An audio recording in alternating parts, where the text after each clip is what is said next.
I'm Carrie Adams, and you're listening to Carrie's Connoisseurs, coming to you from Solid Gold Podcasts. Here we talk to the movers and shakers, the drinkers, the dreamers, and all the people who make it happen in the liquor and luxury industries from around the world. Hello everybody, thanks for joining us on Carrie's Connoisseurs. Today I have, you know what, I've been practicing this. How long have I known you? I either want to call you Barbara Hogan or Jocelyn Stone. And I often get called Barbara Hogan. She's not. She's Jocelyn Hogan. Keeps calling me Barbara Hogan. Yeah. She is Jos Hogan Wilson. Mm-hmm. Welcome to the set. Thanks, Carrie. Lovely to be here. What are you doing in Johannesburg? I'm here, busy launching my 2022 vintage. And yeah, just super excited to be back in Joburg. All 3 bottles of it? 4 wines. Yeah, hopefully a bit more than 3 bottles per wine. Yeah. Well, just to tell you all, Jos is the owner of Hogan Wine Estate. Is it an estate? No, not an estate, yeah. Hogan Far too nomadic Wines. to be an estate. It's one of those wines that everybody needs to know about. It flies under the radar, just like Jos, which is deeply attractive to me. And she quietly gets on and does her stuff in the Bunhook Valley. We'll speak to her about the property and how it all happened. She got a husband, I think. You've got farmer, 2 children. Husband, yeah. 2, but we'll get to that too. But you all do need to know about Hogan wines. She makes 4 of them. We'll talk about all 4 of them. And then, as I say, if you're lucky, one of the lucky few, you might manage to buy a bottle, or if she likes you, maybe a case. I don't know. There we go. So, you are a viticulturist and enologist. You studied that at varsity, didn't you? Studied that. Did you go to Elsenburg as well? No, I went to To Stellenbosch studies? University. Yeah. Okay. Yeah. Prior to that, Why did you do that? I like the science route. I enjoyed physics and chemistry, Yes. biochem. That was up my Yes. alley. So that route made sense to me. I've got quite an analytical brain. I enjoy understanding born? why. Eastern Cape, born in Port Elizabeth and raised in East London. Yeah, Okay. and grew up there. Yeah. Went to school Clarendon High School for Girls, East London. and then Yeah. straight to Stellies. No, to Texas to play tennis on a tennis scholarship. Yeah. You see, Yeah. Caleb, do you see the things we find out on this little YouTube set? To play tennis, was that your first love? Sure. First love, yes. The idea of wine came at the age of 14. I decided I want to study winemaking. And why? Were your folks giving you wine at Sunday lunch, or? No, definitely not. They should have been. They should have, yeah. I could have started even earlier then. Yeah. Anyway, no, wanted to be a botanist. I was always inspired by plants I also and soil. studied botany. I didn't study Loved it. full botany, but obviously that was the inspiration to get to the wine. And it was Mark Kent from Balkanotskloof, who, Wow. family friend, and I spent a week with him when I was 14 with my father. Our dads were best friends, and well, sadly his dad has passed. And spent a week with him and was totally blown away. The concept of a That plant was it. that encapsulates a whole I year's weather know. patterns. It's insane. I Yeah. know. It's a gorgeous thing that I keep trying. I think my listeners and viewers get sick and tired of me, but I love the botany part of it. And then I love, mixed with that botany part of it, I love the artiness of it. Very creative. It's so unbelievably creative. Mm-hmm. And then it incorporates all kinds of artistic abilities as well, because you need to think about what you're going to call it. It's like having a child. What do you call your child? You don't just call it A lot of thought goes Fred into the or, names. Yeah. you know, you think about what you're going to call it. And labeling is so important. And the whole look and feel has to go with the taste and the mouthfeel and the whatever. So I love the creativity of wine. So you decided at 14, but tennis got in the way for a bit? Yeah, so intention was to try find a university to study the BSc in Viticulture and Enology, and there are probably only about 5 in the world that offer that qualification. Well, at the time, for when I was looking into there's a lot more universities, now. yeah, there are more. But I've been playing tennis throughout my junior career, and I didn't want to write that off right yet. Yes. So gave it a go, and unfortunately couldn't study winemaking at this university in Texas. So UC Davis was the only equivalent of what Stellenbosch is offering. And yeah, they don't have a tennis program. I needed to do it on a full scholarship, but just unbelievably expensive if you're one of 4 kids and you want to head over and study overseas. So got through a year, loved it. But How long were you in America playing tennis for? Just the 12 months. Okay. And went back after the December break. That's in the year 2000. And I got really badly injured, tore the ligaments in one ankle, and that was sort of just like they had to operate, and I would have been out That's for a what long I would period. have prayed for. I'm such a bad sports person. I played, I think, one hockey match when I got to high school. I did lots of music and ballet.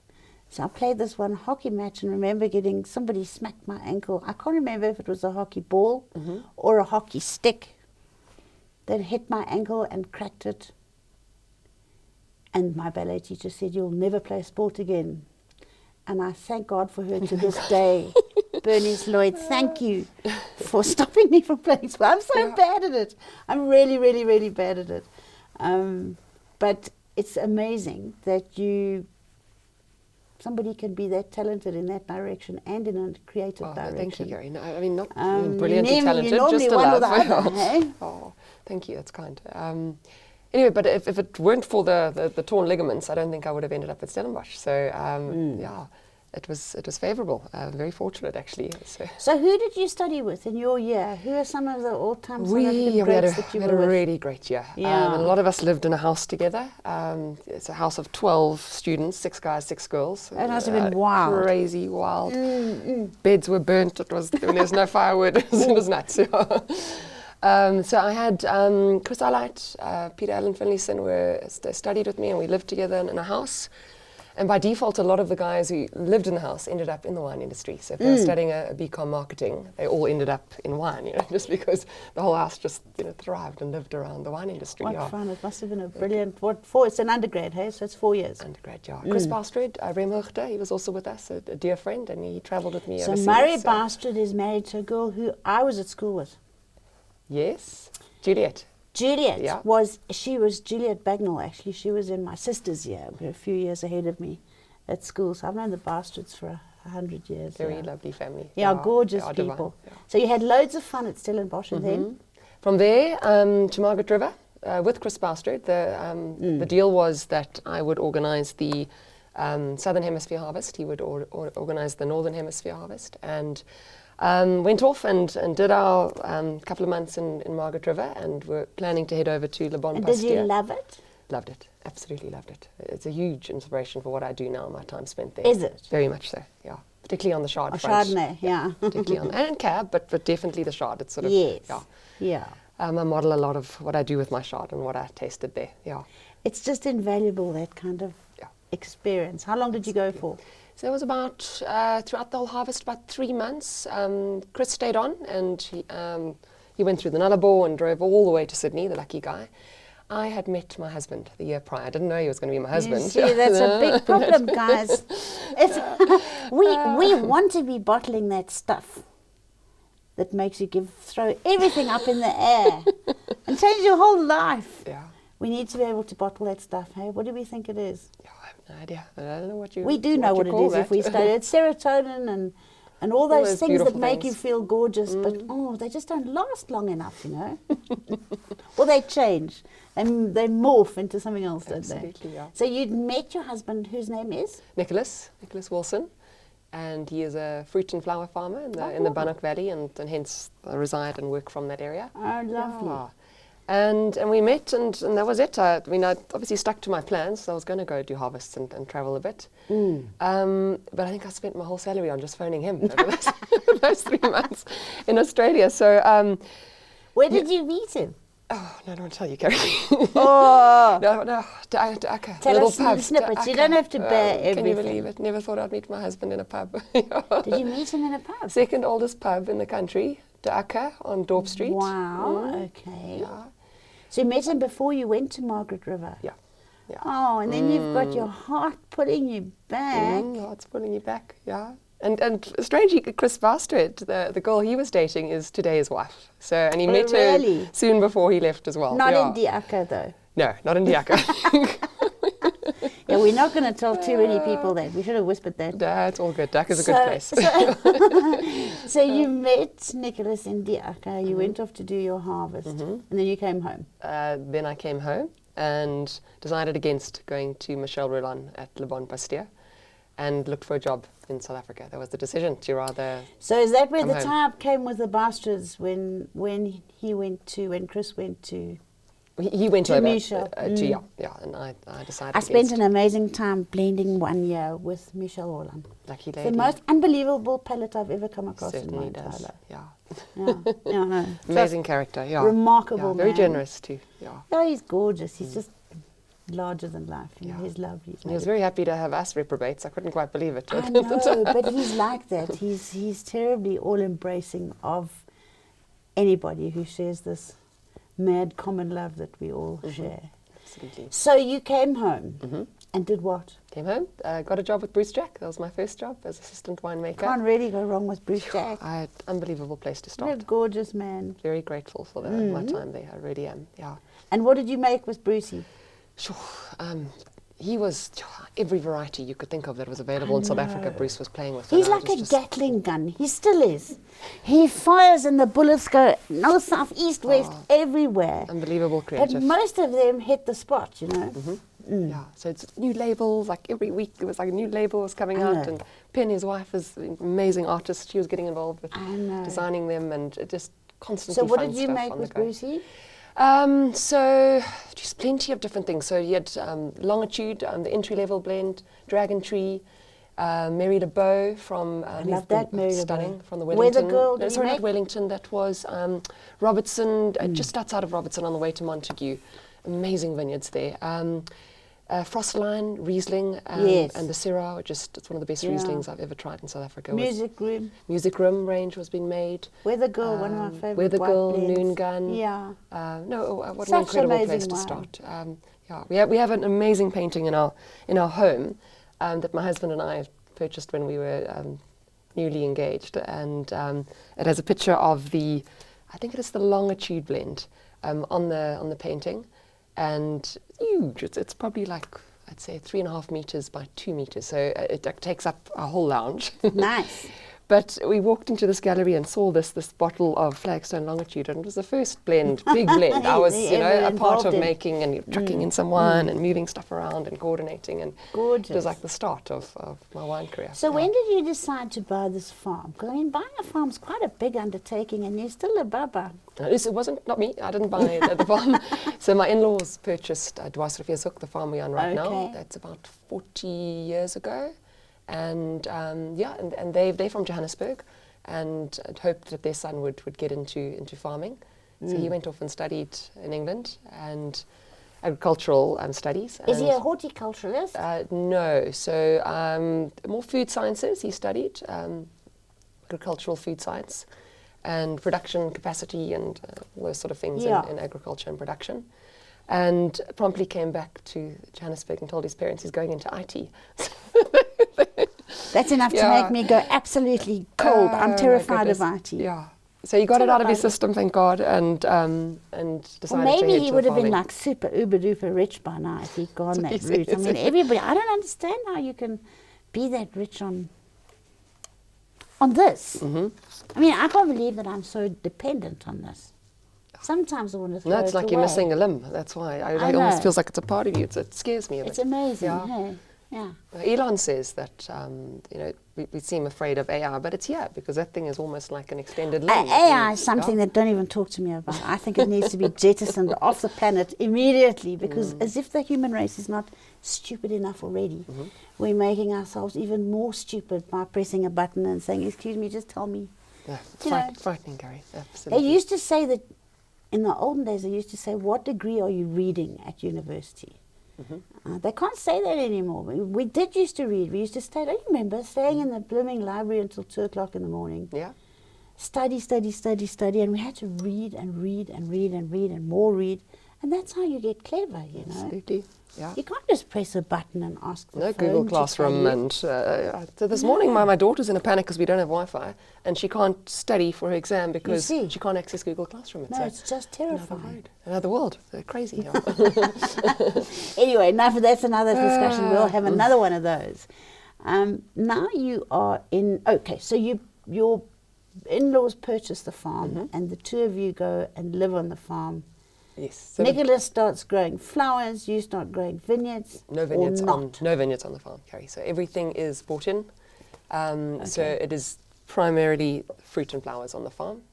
We overlap nicely with, he's got a big packaged facility where he packages fruit for, and obviously the flowers for about 10 different What farmers. fruit do you buy? It's grow. Grown export, plums, pears, apples. Yeah, lovely. Very cold at the bottom of that valley. At any one time, we're probably about 5 degrees colder than Stellenbosch. So fantastic cold units for things like plums and apples. And You should plant some vineyards there. it would be wonderful. It The would be grapes wonderful. will taste like pears and plums. They do.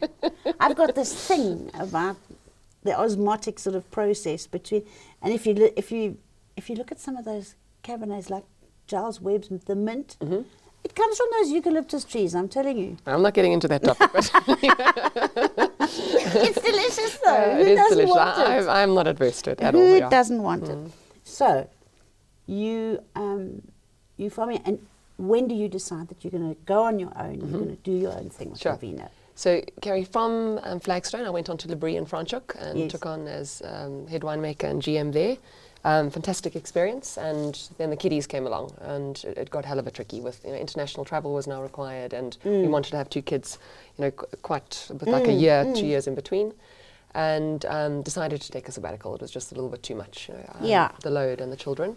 So that was about 4 years off. I took 2010 to 2014, and it was in about 2013 that my dad approached me and said, I can see you. I got involved with the Proteas and that sabbatical. There's never ever quite sabbatical time when you farm. There's always something to do. And when you have kids. Yeah.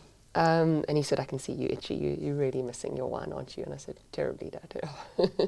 And that was the spark. This is your dad. This is my father, yeah. And where is Mr. Hogan? Where does he live? in Cape St. Francis now. My folks live there. But also still involved in business, and he's a full-on entrepreneur. I mean, a lot of the reason I think why I do what I do with Hogan Wines is been sparked by my father. So what did he do for you? He basically said, come, you can do this. I mean, because it always been on the back burner. I think I just needed that push. And he said, well, listen, put in your savings, or whatever you've got towards it, and I'll back you, or whatever the shortfall is, and let's go. Wonderful. So, Chenin Blanc from the Swartland, 5 barrels. We kicked off in 2014. Yeah, Hogan Wines. And what sent you to the Swartland?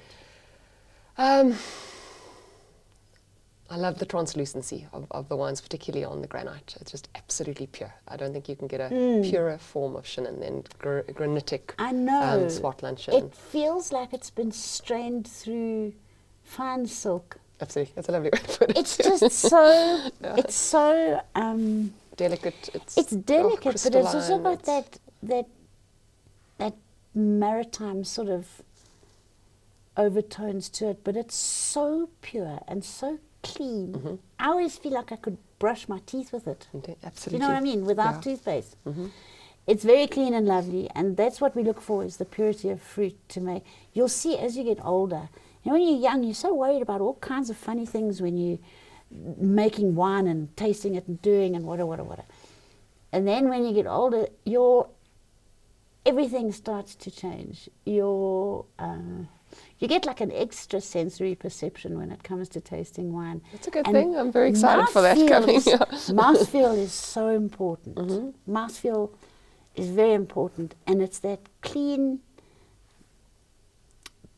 purity. Let's call it purity, because there's other words that you can use that are very suggestive, and I'll probably be taken off YouTube, but it's that purity and clarity of fruit that we love, with that palate weight that you need, because you can't have, sometimes you get that clean, pure fruit and it doesn't do anything. It doesn't make you feel like you've got anything in your mouth. It needs weight, it needs gravitas, and you get that, especially from the older vines. Yeah. And So whose vineyards did you go and steal? Yeah, so this is a farm called Eetvlucht in Uber's Kloof Valley. So about 10 kilometers from Malmesbury, in the middle of the Paardeberg. It's a little valley in the middle there.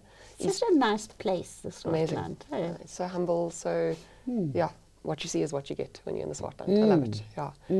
So, and it was always going to be Shannon. Just in my mind, it is our Really? best. Yeah, no, that's heartstring grape for me, and Shannon's such a generous grape. I love generosity of spirit. And I think the Shannon grape has got the biggest generosity of spirit in the whole Venus world, if you look at it. And flexibility. It's the And most flexibility. You can make brandy, you can make sticky wine, you can make bubbles, you can make dry white, you can make sweet wine.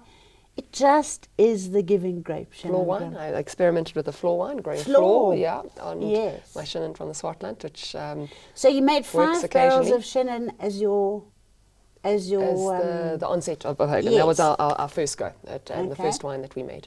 And the thinking was to go full natural ferment. I'd always wanted to do that, but obviously working in other people's cellars, I was going to say, where did you make risk. it?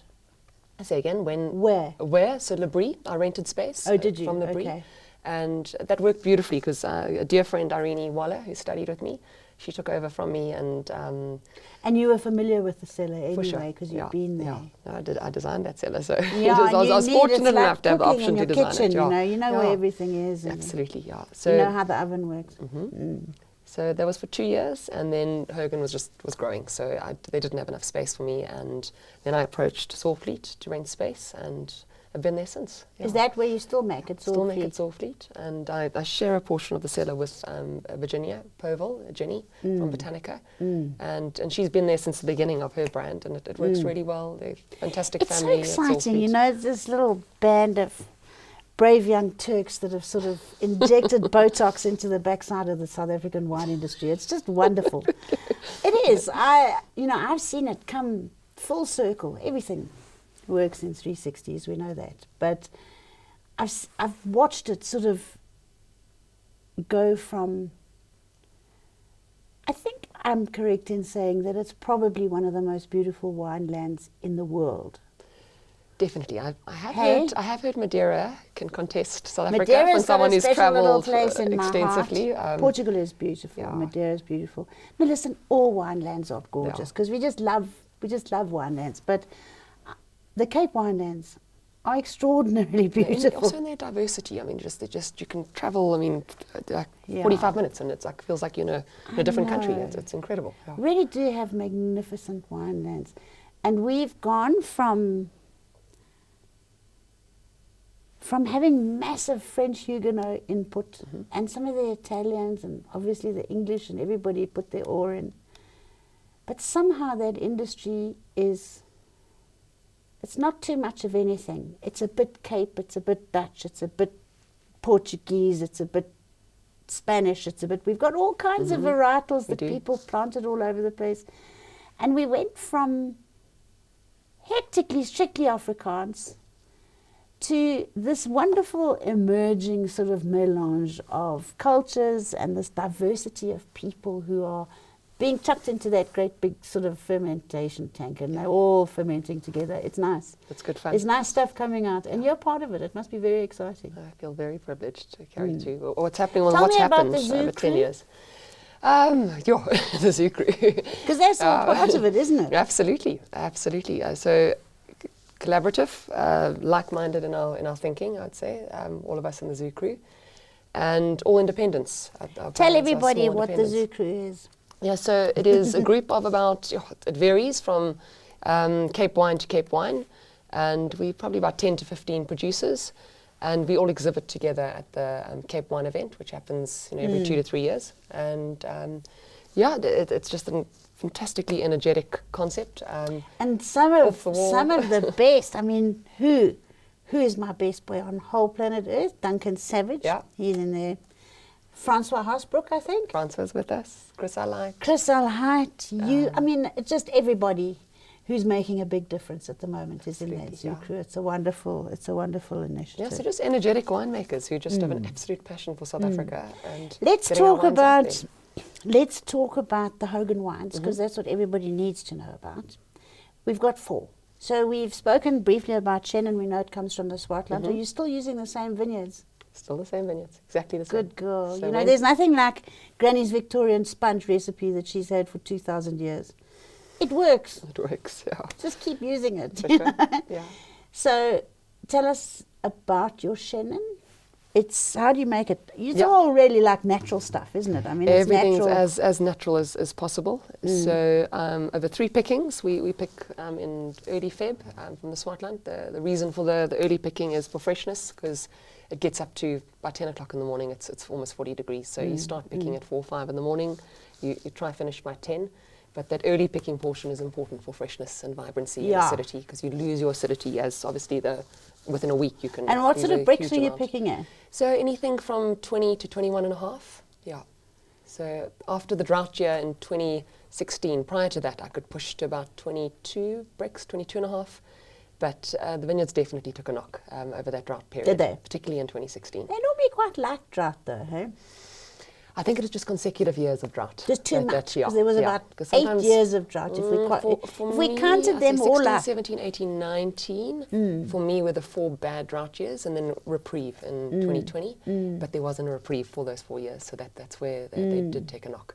So you had to be on your toes. There is a bit of irrigation available, which I'm grateful for. So it's more so that post-harvest irrigation that's so important. Water's quite precious in South Africa. Yeah. So it's not so much to irrigate, it's more just to give the vineyards a breather after harvest. A bit of life back in their system. Absolutely. So it's the same vineyards, and does it produce enough tonnage It for does. you to, does it? Yeah, between 3 to 5 tons a hectare, which is on an old bush vine that's 42 years for old. you. Anyone else would be Incredible. doing 1 ton a hectare No, at that it age. manages well, and it's well looked after. And then the vinification process? Vinification, so whole bunch ferment on both the whites, the Chardonnay and the Chenin.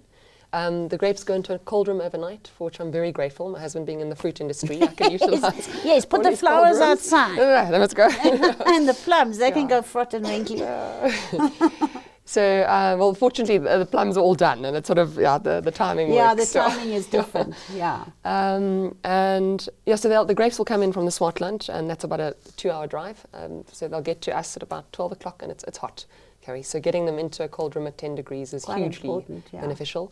I don't use sulphur at pressing, so Don't you? only after mallow. So I try to keep my sulphur levels as low as possible, but obviously within safe realms. And I'm not so averse to sulphur. I don't mind. no, As you it's say, needed. if you It's keep, needed, yeah, you but have not to in use it. excess. You can manage it to Yeah, keep it on yeah. the lower Yeah. levels. So into the cold room. Next day over to Zorfleet. We truck it across and sort, as early as possible in the morning. But those grapes are nice and cold. Do that you we're dealing hand with. sort full bunches? Hey? Whole bunch hand sort. Yeah. Into the press for whole bunch pressing. Very, very soft pressing. I'm not after heavy extraction. It's about Yeah. lightness. And to tank, where it's roughly settled overnight at 10 degrees, and then taken to barrel the next day, 225s and 300 litre So barrels. you ferment in barrel? Yeah, ferment in barrel. So And do you inoculate? everything's natural Just ferment. happens yeah. by itself. Yeah. Have you stolen your own yeasts and Only remade only them? on the floor, where I couldn't get the floor to grow naturally in the Zorfleet cellar. So John, not John, sorry. Give me a sec. I call it COVID brain. I Having just a brain blame fart, COVID. I blame COVID. Bernard Bradell from Science of Sinai. He very kindly gifted me a little bit of his mother culture to get my first. Oh, wow. Talk about Bernard Floor culture Bradell. growing. My son, who you'll meet later, bought me a case of assorted sizes Sons of Sinai wine for Mother's Day. So I've got like one of everything that he's ever made. It was such a nice Mother's Day present. It arrived from Aramex or whoever it was the other day. I got so excited. I thought they were for him to take back to England. Then he told me Left that them for they're you. for me. Lucky lady. I can't wait. That's such special wine. You that. need to tuck in. He's doing some great stuff. He really is. Yeah. So you stole some of his yeast and you make your Chenin. You don't inoculate. How long does it ferment for? 21 days to a month, about, yeah. But it's intensive. And is it new oak? It's not new No. oak. eh? I mean, Old oak, occasionally a you put it new in- barrel will come into the mix, but I try avoid it. Yeah. So averaging out at about fourth full. So Perfect. yeah, it works nicely. It's perfect. And then And then after ferment, we literally just top. and wait for mallow to finish. I go through malolactic on all my wines. We don't Do stir. they come? Do they sort of initiate their own mallow? They do, fortunately. I've had 1 or 2 barrels that struggle. Carignan tends to be a variety that struggles with malolactic because it's got quite high acidity to start off with. We'll take them out into the sun. If I have to inoculate, I will with bacteria. But Do I you try and insist avoid on it. mallow? Yes. Yeah. Why? Because the wine is Because I can. because I can, yeah. But the wine is in its most stable state when it's through mallow, and you want a stable wine on the shelf. I'm adverse to heavy filtration and adding, and there's also a lot of sulfur. Adding something to the wine to stop the mallow. I'm not keen on doing those processes. Yeah. So you just let it go through mallow for as long as it wants to, because No, sometimes no, it no, just no, sits no, in there, it- so you have to put sulfur in anyway. Yes, no. How do you stop that mallow? How do you stop it? You can stop it with sulfur, but in my case, it sees sulfur when it's finished. It's only going to see it once it's Okay. finished. It has to finish mallow. Yeah. So we've had, like I mentioned, a couple of barrels that struggle. Like right now, I've got of everything in my cellar. I've got 1 barrel of Chenin that is refusing to go through, but we'll get it Well, there. maybe it's going to make a nice, tight, crispy sort of Well, it's not. quivery It's Chenin. not going to go in, Carrie. That's how brutal I am about it. Yeah. Chenin.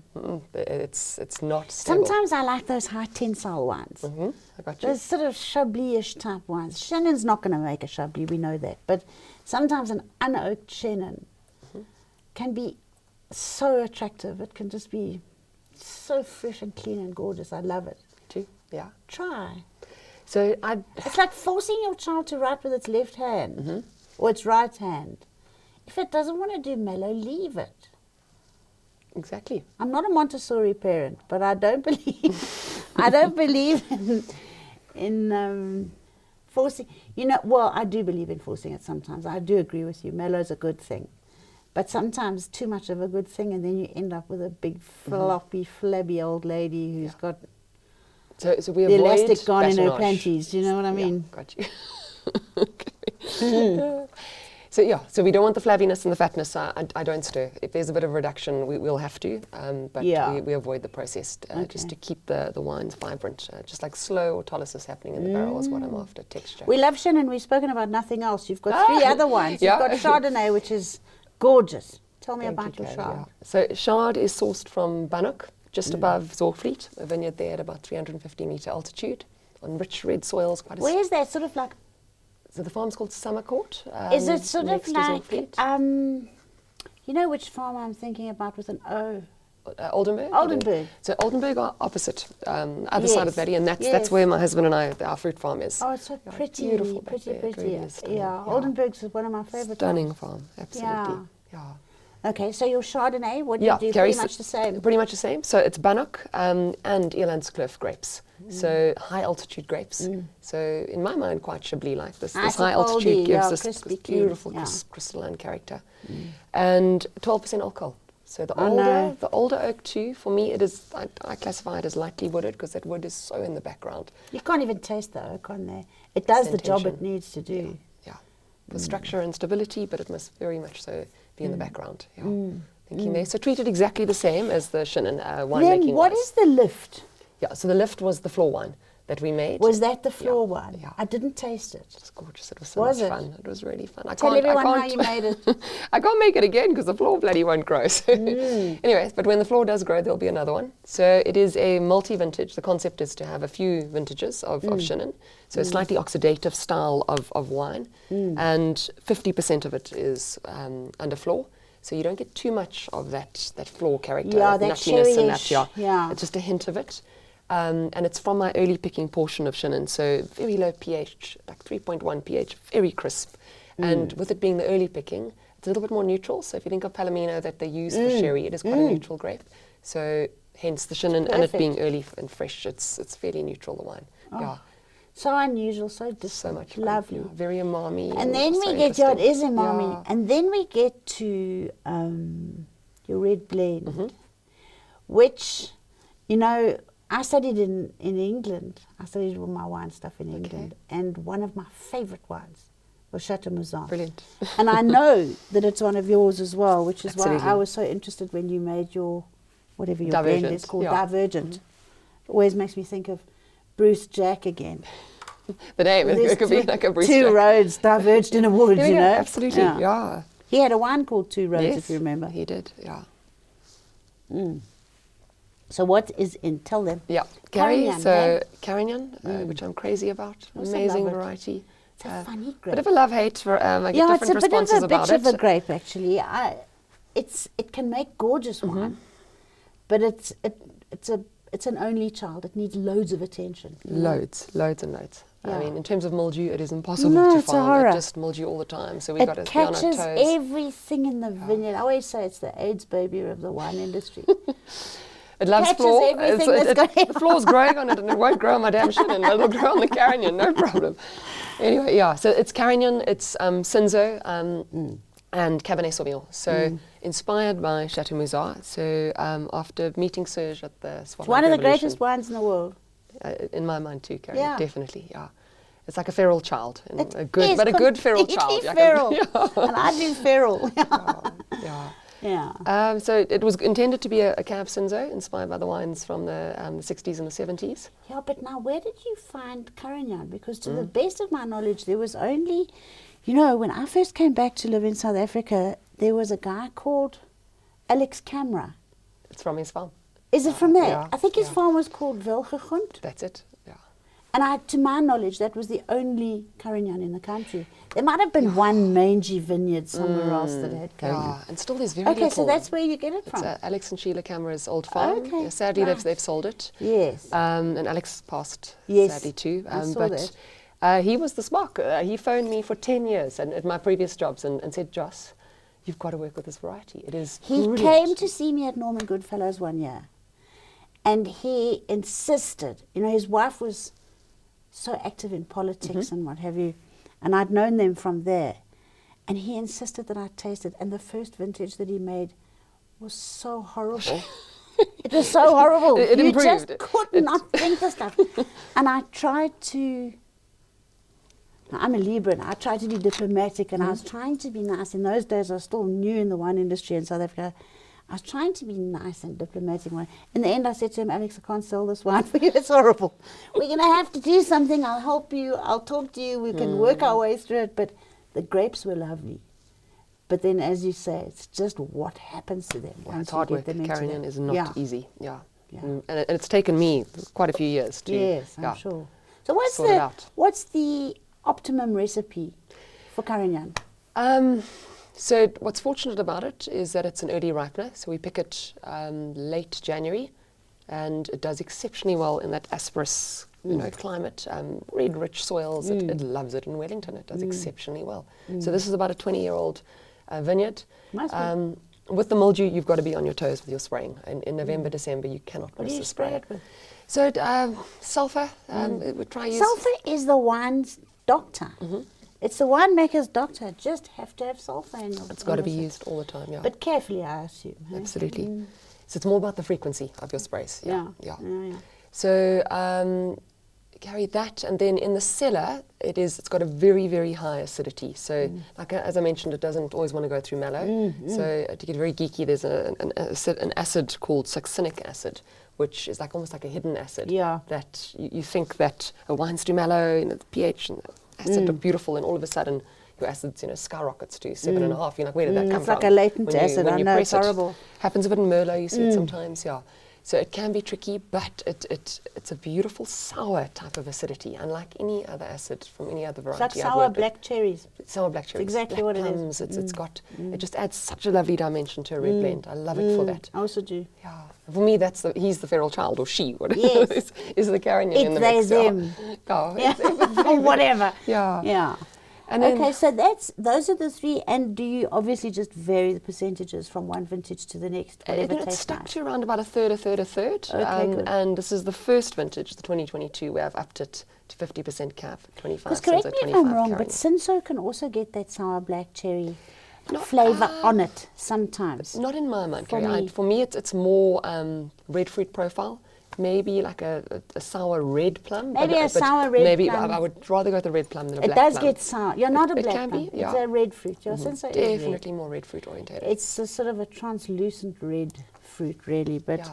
it's got that sourness So sometimes. to it. I get like a pomegranate sourness sometimes too, which I love. I find that an attractive sourness. Well, depending on where you're picking it, what sort of profile of red fruit you're going to get. And what oak management do you have on that one? So that's also, but that's between 4th and 6th fill barrels that I'm working with. And there. age it for how long? That's just a year. Everything's in a year cycle. So not chasing wood tannin, I'm chasing fruit tannin. Vibrancy of fruit is, when I picture the wine, I just want to see red, vibrant fruit in my reds. Yeah. And you know, sometimes with wines like that, you can get quite a lot of tannin out of those pips and skins. If you work it hard. So in my case, only punch down. I don't do any pump overs. And that's also part of this whole philosophy of gentle, soft, powdery tannins is what I'm chasing. Yeah. And then we've got the pièce de résistance, South Africa's Cheval Blanc. We've got a Cabernet Franc. Cabernet Franc. Not quite like Cheval Blanc, more like the Loire in my mind. I'm aiming more for Chenin. It's more Chenin. We have so few, although I say that, there's a lot more people making Cabernet Franc in South Africa now than there ever was before. And there's very, very, very delicious Cabernet Franc for sale in that Skarpenberg sort of space where I used to be with Vergelegen. Soils there are perfect for Cab Franc. There also, so I'm on the Helderberg mountainside where, Cordoba, old Cordoba. That's it. Yeah. It's exactly. So Best place for Cab Franc. The start, I waitressed at 96 Winery Road in my 3rd year. And oh my God, nobody gets away from Ken Forrest. No, and the exposure to those Cordoba wines and just the wine in general, they were so generous, the family, of what they shared with us waiters and waitresses. And we had so much fun. We really did. And that little cellar on that farm. I loved Cordoba. I love Chris Keat. Good man, yeah. And now, of course, my darling Skulky Willem is doing a making up job. a storm there with gorgeous wine, So does your Cab Franc come from there? So Lower Helderberg, so on granite as well. I'm a bit addicted to that granite. Have to. Yeah. Beautiful energy, and vibrancy that you get off the granite soils on red too. It's like, for those of you who don't share this honestly pathetic passion that we all do, it's like when the first rains of summer in the Transvaal, and they hit the crusher stone in the driveway. And it's all granitic, that crusher stone, and it's the water hits that, and you get that smell. It comes off a hot granite crusher stone. Beautiful. Love it, Carrie. That's exactly what that Cab Franc smells like. I love it. Thank you. That's good to hear. It's just how it should be. It's an absolute triumph. Thanks. I really appreciate How that. much is it? 256,000 Rand a bottle or what? No, nothing ridiculous. Only 360. Retail price 360 for my Cab Franc. It's such a lucky number. Keep it at that. Sounds good. Is that all you charge for it? Yeah, that's what we charge. Yeah. Guys, it really is one of the best Cabernet Franc. That's why you can't get any.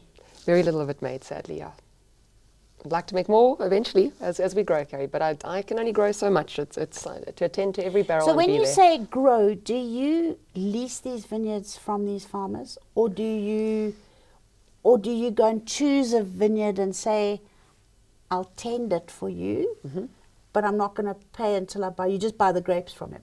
So different scenarios for different farmers that work for them.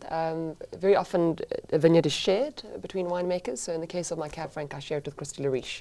And Dalet, they use the other portion for their rosé. So for different purposes, that block's been used. And if you want extra farming practices over and above what the farmer offers per tonne, that is for your cost. This is in this vineyard's case, what we do. But we're heavily involved in the vineyard, and Christy and I speak frequently. He's also a good he's a boy. darling, and he's so knowledgeable about the I was area. supposed to go to not a just tasting knowledgeable about of everything, his not this just that week. area. I know, he's a lovely boy. I was supposed to go to a tasting of his on last week, and I couldn't get there, but also launching some new vintages. So for everybody to know, you are here to release your new vintages. I don't know how we're going to do this. We're going to have to drug Morgan. And while she's not looking, buy all this wine. I don't know how we're going to do it.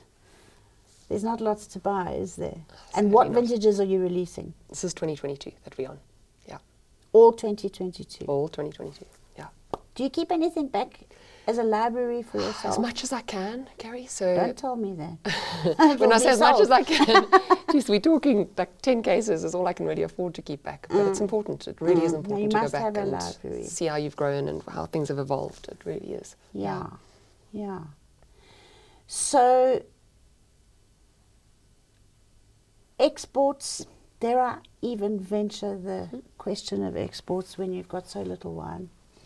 We do export, but obviously also very limited volume to each country. Yeah.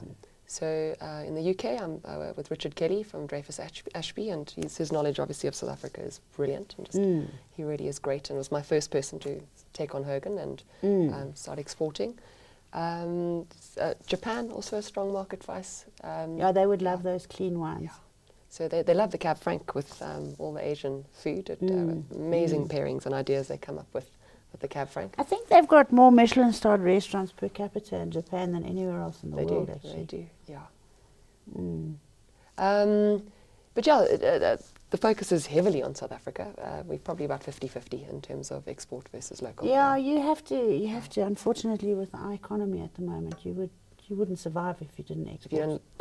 At least 50% but your local market and your following is equally as important for me, Carrie, When the rest of the world was going through chaos and certain countries were struggling and we couldn't export, the locals were amazing. They picked up the baton and really took care of the wine brands. And then Jos, Stone, Barbara Hogan. Barbara Hogan. I love Jos Stone, the singer. She's fabulous. What book is next to your bed at night? At the moment, Stanley Tucci's Taste book. How gorgeous is that, man? I love. Did you watch that thing on CNN? I haven't yet, but I've heard about how brilliant he is. I love him. I was absolutely transfixed. I couldn't stop watching, and I believe he's making another one. What a gorgeous man. Just biggest fun, eating, drinking, laughing, singing. We love gorgeous all the same We things. love that. We love the same things. So you're busy with Stanley Tucci. What's your death row meal? Wow, that's a tough one. That takes thought. You got 2 seconds. Okay. You can change it the next time I interview you. I know. I was served ossobuco on honeymoon. Where was honeymoon? Honeymoon was in France. Amazing that it was in France. I was served ossobuco. Tiny little guest house we stayed at in the Champagne area, Epinay. Nice. With a wonderful lady, Brigitte Foot, and her husband ran Chateau Saron for Moët Chandon. Yes. And she took care of us for about 3-4 days while we were in I Champagne. could do a honeymoon like that. And she cooked us an ossobuco that wanted to make me cry with a bottle of Macon, Chardonnay, big fat juicy Macon with ossobuco. That'll be my death row meal. With Bridget, preferably, if she can cook it for me. I'll go with that. Yeah. Death row meal, I could do that. You've got 2 girls. No. Or a girl and a boy. A boy and a girl, yeah. Either of them interested in wine? Daughter, definitely shows interest. I think sensorily, I think what also led to heading into winemaking, my father has the most incredible nose. You could always pick up smells and describe them beautifully, and that was, I like to think I've inherited a bit of it. I think it's a talent. Like some people can draw, some people can play the piano, some people can smell better than others. You know? So it's more heightened in my son, but my daughter just shows incredible interest in wine and what are you doing, Mom? How old are they now? So they are 12 and 14. Yeah. Okay. Yeah. And lovely age right now. Just really enjoying them. They're it so gets interesting. better. Just love it until 16. And then send them to the Battersea Dogs Home or something until they're 30. Because they become awful. Yeah. Jonathan's turned back into a human being at about the age of 30. Great that he's and in now wine. I love so him. Glad to hear that. Always been in wine, your son? Or no, he's never been in wine. He didn't ever want to be in wine like his mother. But life played horrible tricks on Jonathan. He had a very, very, very hectic accident. Sorry and so his life changed forever. So he couldn't continue doing what he was doing. So he said to me, oh, well, I suppose, my child had never even opened a laptop in his life before, I don't think. But he's loving it, and he's quite good at it. Fantastic. So we'll see. So your babies, boarding school or not boarding school? No. The farm's close enough. So one at Paul Roos and one at Renish. and very happy. Yeah, we are so privileged to live in Stellenbosch, and just the I know, community so there is pretty. just fabulous. Good families, good Can people. people visit your farm for tastings or not? By appointment, Harry, and preferably slightly bigger groups. If you can collaborate and get a few people together, it makes it a bit easier for me. But sadly not open to the public. We're just not geared for that. No. And I prefer the intimacy of small tastings. No, yeah. and Exanimo are your distributors, Yes. so anybody who wants can get hold of Morgan. For sure. I think, Cal, we'll have to do something about putting Morgan somewhere. I don't know how we'll do it, but we'll do it. Because I think if you want some Hogan wines, you're going to have to try and buy them within the next 24 hours, otherwise there's not going to be any left. Hey, that sort of thing. What's next for you? Next, winemaking wise, or just in general? Just in everything. general. We're looking at a Bannock Chenin, which is quite a big step for me because the heart is so entrenched in Swartland, but loving the fact that this this vineyard of Chard that's so close to the cellar, and I can get in there And if regularly. you think of and some of the other Chardonnays that are coming from around that area, they're so nice. beautiful area for Chardonnay. They're And Cab so Franc. I mean, I'm very nice. tempted to plant some Cab Yeah. Franc on our farm, but we'll get there. Yeah, just tell your Have you missed? tell your husband, Come tell along. Nicholas that you want that bottom right hand corner. There we go. Yeah. So you're going to make some Chenin, some Chenin. Chard. Yeah, so the Chard is in existence, obviously, in the Chard that I make, but yes, it's yes. a few rows of Chenin that I've only discovered recently that planted just below our Chardonnay block. Oh, and really? we're looking for a home. So I've experimented this year, and it's looking promising. So Goody. we will see. Yeah, 400-meter altitude grapes All you need. on the Simonsberg. Lucky lady, yeah. Nice. Can't wait, yeah. Your life is gorgeous. I know a million people Scary. who would love to swap with you, but Thank don't. you. Just stay doing what you're doing because we love your wine. Thank you. Joss, thank you so much. I haven't even got wine here for us to taste, and cheers, but cheers. Yeah. Thank you Cheers, very I much think. for joining Cheers. us. So nice to have some time And with you. I so look forward. I'm tasting those wines tonight, guys. Tonight. Thank you very much. Great pleasure. Thanks, Kerry. Another production from Solid Gold Podcasts.